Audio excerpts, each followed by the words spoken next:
Hello everyone and welcome to today's video. Today I'm going over the 2026 governor elections and going through all of them with my up-to-date predictions for each of the races. So there are 36 governor's elections up in 2026. A lot of them we actually do have an idea of how they are going to go. Some of them are going to be very, very close, and I'll be talking about more in depth. The state of Hawaii, I have it going safe Democrat. Really not too much of a surprise here. When you want to look at the governor's map, back in 2022, the last time it was up, Hawaii voted for the Democrat by over 26 points. That's not going to be very competitive. California voted for Gavin Newsom last time by 18.5%, and then in 2018, it voted for Newsom by about 24 points. So I don't think California is going to be all that competitive in all likelihood either. The state of Oregon's an interesting one because in 2018 and 2022, it was under 15 points actually. Brown, the Democrat, won it by 6.4 points back in 2018. And then in 2022, it went to the Democrat Kotek by only 3.4%, with a third-party candidate taking up about 8.5%. How it begins for 2026, I have it as safe Democrat, but maybe if things play out a certain way, it's possible it could get more competitive. But for now, I think it will stay safe Democrat. The state of Illinois, we saw back in 2022, it voted for J.B. Pritzker by 12.5%. Pritzker likely eyeing a 2028 presidential race, but for now I think it goes by over 15 points for the Democrat J.B. Pritzker. Assuming he runs again, I think he will win that by over 15 points. The state of Maryland, with Wes Moore, I fully expect that to be a safe Democratic win for Wes Moore. New York with Kathy Hochul is fascinating because it went by 6.4% for Hochul back in 2022 against Lee Zeldin. It ended up being really, really close, a tough race. Back in 2018, Cuomo won by 23.5%. It's anyone's guess if New York with Hochul is going to be competitive again. It seems like some of the steam is kind of weared off on that one. So I think for now, New York starts out as safe Democrat, but maybe Republicans, depending on who they nominate, could make it competitive once again. But given it's supposed to be a very friendly Democratic year for the midterms, I am going to expect New York to go safe Democrat. A lot of New England is going to be very similar. Starting with the state of Connecticut, we saw it go in 2022 for the Democrat Ned Lamont by 12.9%. I expect it to once again be very close to likely, but end up going safe Democrat. Rhode Island, I expect the same. It went safe Democrat for Dan McKee by 19.1% in 2022. I think it'll be safe Democrat again. Massachusetts went for Maura Healey by 29.2% in 2022, taking over for Charlie Baker, the Republican governor. I expect it to be over 15 points yet again in 2026. The state of Vermont is very contingent on what the governor, Phil Scott, decides to do. If Phil Scott's running again, I think Vermont stays Republican. If he's not running again, then it remains to be seen. He's eligible to run for re-election. He has not yet stated if he will. For now, I'm going to leave Vermont as safe Republican if he does run again. New Hampshire is interesting because Kelly Ayotte just won her 2-year term in 2024, like Vermont. 2022, Sununu won it by 15.5 points.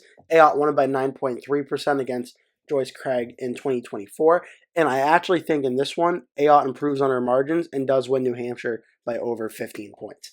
I think there's a history of Republican governors getting reelected with Sununu by over 15 points in New Hampshire in recent elections. And I actually do think Ayotte would be able to do that in New Hampshire. I don't see that one being too competitive at all. Maine, I think we're going to come back to. There are some Republican governor's races as well that I think aren't going to be too competitive.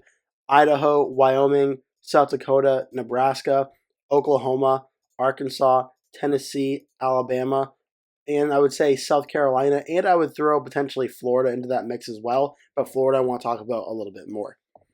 All these I expect to be safe Republican governor's races. The state of Florida, we did just see in 2022 it go for Ron DeSantis by 19.4%. I expect it to be safe for the Republicans once again. The question will be who the Republican nominee will be. Will it be Byron Donalds seeking to replace Ron DeSantis? Matt Gaetz' name has been thrown out there as a possibility. Jeanette Nunez has been mentioned, as well as Miami Mayor Francis Suarez. There's a lot of Republican options for Florida, but I expect it to go safe for the Republicans in 2026. I just want to give a little bit more context and thoughts on that one. Now we have the state of Texas. Texas is an interesting one because it went by 10.9% for Greg Abbott in 2022. I believe Greg Abbott is eligible to run for a fourth term in Texas, and I believe he is doing so again. Yes, he is. He announced on March 1st he'll be running again. I think on this one, Abbott's going to get just a hair under 15 points, and Texas will start out as likely Republican. Now the state of Iowa. Iowa in 2022 re-elected Republican Kim Reynolds by 18.5%. And as for this race, Kim Reynolds does not have gubernatorial term limits in its constitution, so she's eligible to run again. She's not yet stated if she will do so or not, but I think it's more likely than not this is going to be probably pretty close to either safe or likely on the Republican side.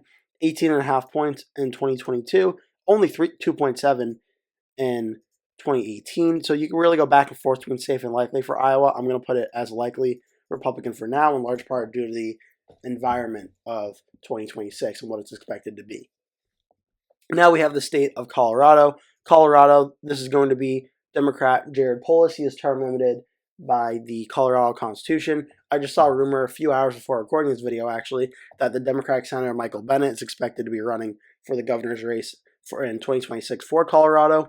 So we're going to have to wait and see how that develops, but I expect Colorado to go over 15 points for the Democratic candidate. If it is Bennet especially, I think that will happen. That puts the Democrats up to 10 governor's races. Republicans are at 14. Now we're starting to get into the more of the competitive races. Not all of them are going to be super competitive, but we're starting to get into the ones that I think are being more and more talked about. I'm going to start first with the state of Alaska. Alaska, we did just see in 2022 re-elect Mike Dunleavy by 26.1%, but I believe if I'm correct, Alaska does have a governor term limit, so he cannot run again for a third term. Despite filing paperwork, Mary Peltola, the Democrat, has expressed interest in running for governor.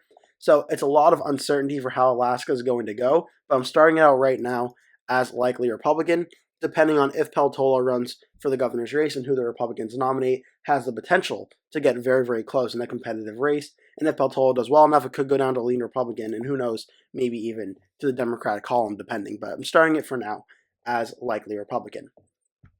In the state of New Mexico in 2022 re-elected Governor Grisham by 6.4% in a close race against Republican Mark Ronchetti. As for 2026, New Mexico, Lujan Grisham is term limited by the New Mexico Constitution and cannot seek a third term. Previous Secretary of the Interior, Deb Haaland, has declared her candidacy for the nomination, as well as another Democrat as well. There haven't been really too many vocal Republican candidate names that have been mentioned so far, but I do expect New Mexico to start out as likely Democrat. Over 5 points, under 15 is where I see New Mexico beginning right now.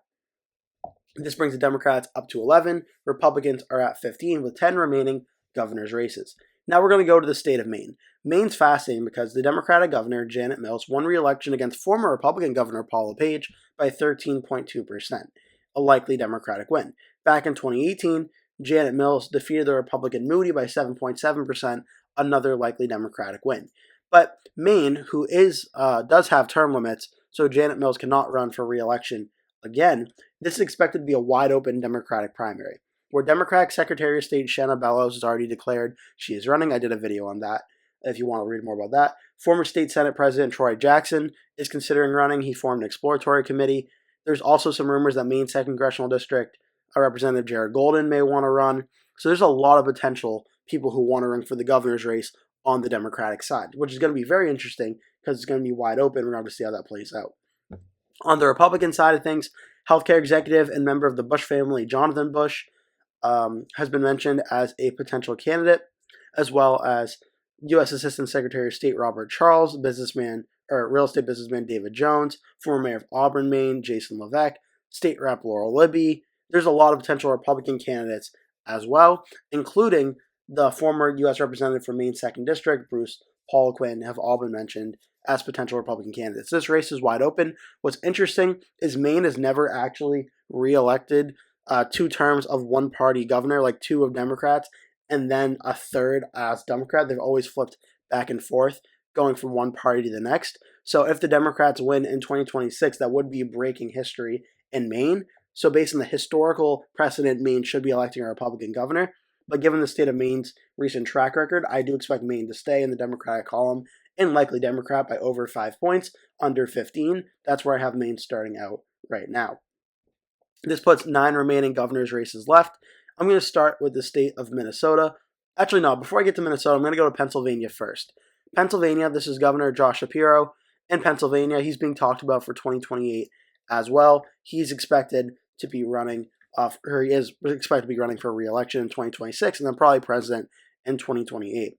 On the Republican side of things, there are some names mentioned, but none that are particularly strong. The biggest name that stands out was Doug Mastriano, who lost to Josh Shapiro back in 2022 in a blowout election. There really isn't any high-profile Republicans interested in running other than maybe Dan User, U.S. Rep from Pennsylvania's 9th District. I think Shapiro's in a very strong position for re-election. There has been some hypothetical polling so far in the Republican primary that shows the Republican Garrity up to only a 1% lead over Doug Mastriano, so it's very much unsettled so far. Cook Political Report has it likely Democrat, Inside Elections Battleground. This is really kind of all over the place. I personally have Pennsylvania starting out as likely Democrat. A big reason being Shapiro defeating Mastriano by almost 15 points.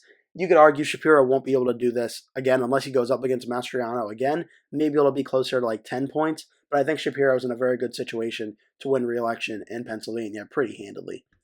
So this puts the Democrats at 13 governor's races. Republicans are at 15. Now there's 8 governor's races remaining. And next we go to the state of Ohio. Ohio in 2022 re-elected Republican Governor Mike DeWine by 25 points. That would be safe Republican. 2018, Mike DeWine won by only 3.7%. That race was very close. This race is particularly interesting because this is going to be, in all likelihood, Vivek Ramaswamy, the Republican presidential candidate in 2024. He's declared he's running for the governor's race, and he has an early lead in the Republican primary over his opponent, Dave Yost, the Ohio Attorney General. The early polls I showed, he also has the endorsement of Donald Trump and Elon Musk, including Ohio Senator Bernie Moreno, Marsha Blackburn from Tennessee, Mike Lee, Utah, and Rick Scott of Florida. The early polls showed Ramaswamy with a commanding lead over Dave Yost, and I fully expect that he will win the Republican primary. Who he faces on the Democratic side is where things get interesting. Amy Acton is the only declared candidate on the Democrat side right now, but both Sherrod Brown, the former U.S. Senator, and Tim Ryan, the former U.S. Rep and candidate for Senate in 2022, have expressed interest in running. I fully expect right now Vivek Ramaswamy to win the Ohio governor's race, but if Sherrod Brown were to jump in this race, I think things could certainly get a lot closer and much more competitive. I'm starting Ohio off as a likely Republican for Vivek Ramaswamy with approximately in between 5 and 15% win, probably around 10 points or so. I have Vivek winning right now, but if Sherrod Brown jumps in, this could certainly get much, much closer. 7 remaining governor's races left in the United States, and now we're getting into the ones that I think you could really start considering to be battlegrounds, but one of them, or maybe one or two of them, I'm a little bit less skeptical of. But starting with the state of Minnesota. Minnesota, we just saw, was Democrat Tim Walz. He won by 7.7% in 2022. And in 2018, Tim Walz won by 11.4%. So the track record here is likely Democrat. But when you look at Minnesota, I don't believe Tim Walz has said if he's going to be running for re-election or not. So it depends on who the Democrats put up. This would also be the first time since Minnesota's put in the 4-year terms as governor that Minnesota's ever elected a third-term governor. So the historical precedent of it is not really super strong for Walz winning a third term, seeing as it's never happened, but I still think it's more likely than not that Walz would win Minnesota by a likely Democratic margin. I just want to give a little bit of an explanation for Minnesota before giving the ranking, but I do think it would still go likely Democrat. This puts the Democrats at 14, Republicans at 16. These 6 governor's races, Wisconsin, Michigan, Georgia, Kansas, Arizona, and Nevada, are where I think the really competitive governor's races are going to be for 2026. Starting with the state of Kansas. Kansas is a state that the current governor is actually a Democrat, Laura Kelly. She won a very close re-election in 2022 against the Republican Schmidt. In 2018, she won against the Republican Chris Kobach with a lot of third-party vote coming from independent Greg Orman by 5 points. So Kelly is a precedent of winning in Republican Kansas in very close elections, but she is term limited by the Kansas Constitution, cannot take a third term. The Lieutenant Governor, David Toland, seen as a possible Democrat candidate for governor, but I think right now it's more likely than not, depending on who the Republicans nominate, Kansas is going to flip back to the Republican side, due in large part seeing it as a safe Republican state at the presidential level. Maybe if the Democrats can get a strong candidate, they can keep it competitive, but I do think that we're going to see Kansas flip back to the Republican side. So I'm going to start Kansas out as, that's Oklahoma. I'm going to start Kansas out as likely Republican over 5 points. But again, maybe the potential for it to be competitive, seeing as it is going from Democrat to Republican. This puts Republicans at 17, Democrats are at 14. Now I want to go to the state of Wisconsin. Wisconsin's very, very fascinating. We just saw Tony Evers, the Democratic incumbent governor, win against the Republican Tim Michels in 2022 by 3.4%, lean Democratic win. In 2018, Evers won against Republican Governor Scott Walker by 1.1%. So Evers flipped this seat from red to blue. As for 2026, it's really going to be depending on what Evers decides to do. Evers is a Democrat who can run again for a third term, because there's no gubernatorial term limits in the Wisconsin Constitution, and he has not ruled out doing so running again. If he does not run, there are a bunch of potential Democratic candidates, including Milwaukee County Executive David Crowley, Attorney General Josh Kaul, Secretary of State Sarah Gillespie, Milwaukee Mayor Cavalier Johnson, Lieutenant Governor Sarah Rodriguez. There's a bunch of Democratic candidates that could run. On the Republican side of things, the most notable names been mentioned is Wisconsin Rep from the 7th District, Tom Tiffany, has expressed interest in running, as well as Washington County Executive Josh Schoeman and State Senator Patrick Testin. Businessman Eric Hovde, Republican nominee in 2024 for Senate, and former Lieutenant Governor Rebecca Kleefisch are also potential Republican candidates. I fully expect this race to be very, very close. If Evers decides to not run for re-election, I would probably leave it as pure toss-up to see how it's going to go. It's going to be very close. If Evers does decide for re-election, I think Evers is going to win this race, and I think he's going to do so by probably under 5 points, but definitely more than 1 point, so I would start it out as lean Democrat. As for the state of Michigan now, Michigan is going to be very, very fascinating, because Michigan, we saw in 2018 Gretchen Whitmer win by 9.6%, and then in 2022 Whitmer won by 10.5%. So as for Whitmer's been doing, the Democrats certainly have the advantage. But Michigan does have term limits, and Whitmer cannot run for a third term. She's likely going to run for president in 2028. The Secretary of State Jocelyn Benson, Lieutenant Governor Garland Gilchrist, and Genesee County Sheriff Chris Swanson have all announced their campaigns on the Democratic side. Right now, I would say Jocelyn Benson is the early favorite to win that primary, but that's all, of course, subject to change. On the Republican side of things, Michigan Senate Minority Leader Eric Nesbitt announced a run, as well as the U.S. Representative for Michigan's 10th District, John James, who ran for Senate in 2018 and 2020.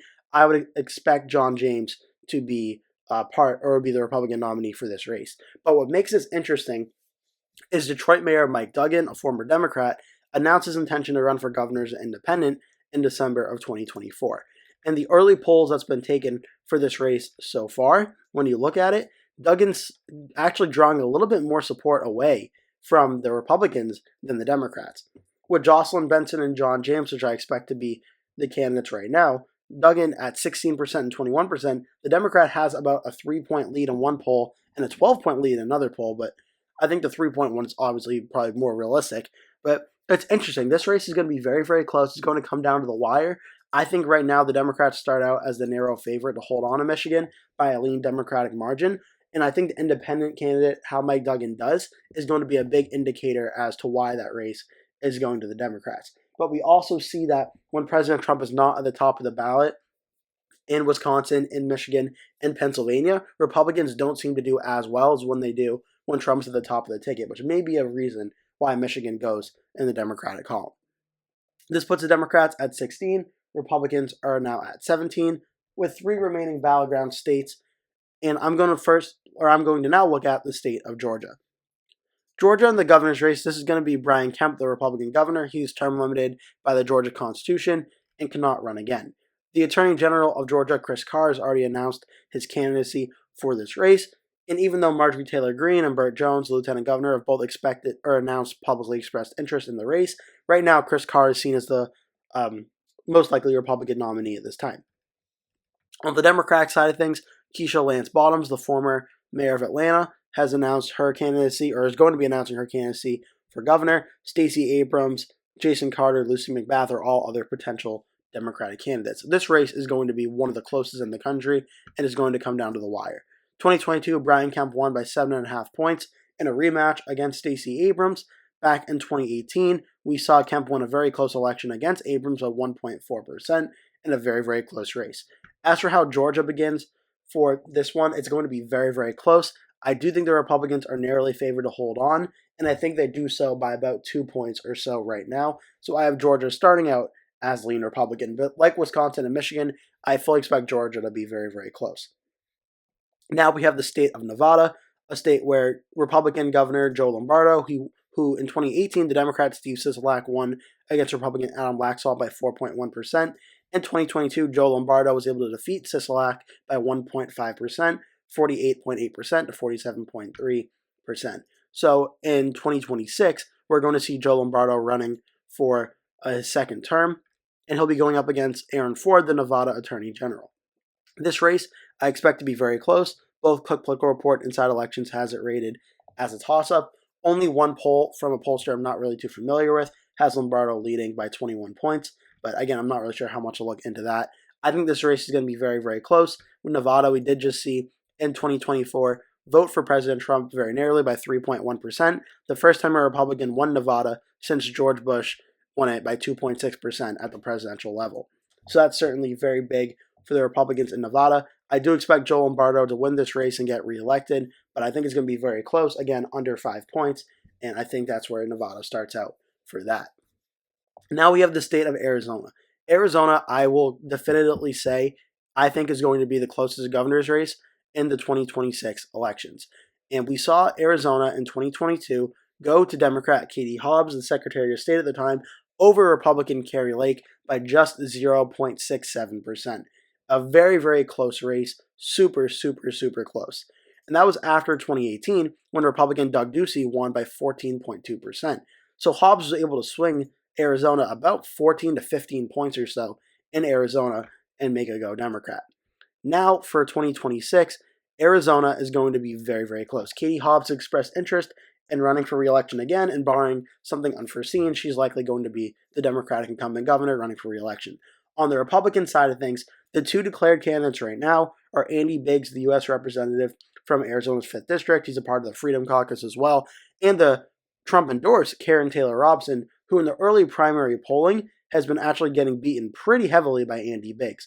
Only one poll has been shown so far, but Andy Biggs certainly has the advantage right now over Karen Taylor Robson in the Republican primary. But as for the rankings here, Cook Political Report and Inside Elections both have it as a toss-up. There's been 2 polls. Noble Predictive Insights has Hobbs beating Biggs by about 2 points. Crete Strategies has Biggs up by 1 point. Hobbs is beating Karen Taylor Robson by actually a lot in the Noble Predictive Insights poll. So this is going to be very, very fascinating for how this race goes. It's no mistake, I think Katie Hobbs is the most endangered governor in the 2026 elections. It's going to come down to the wire.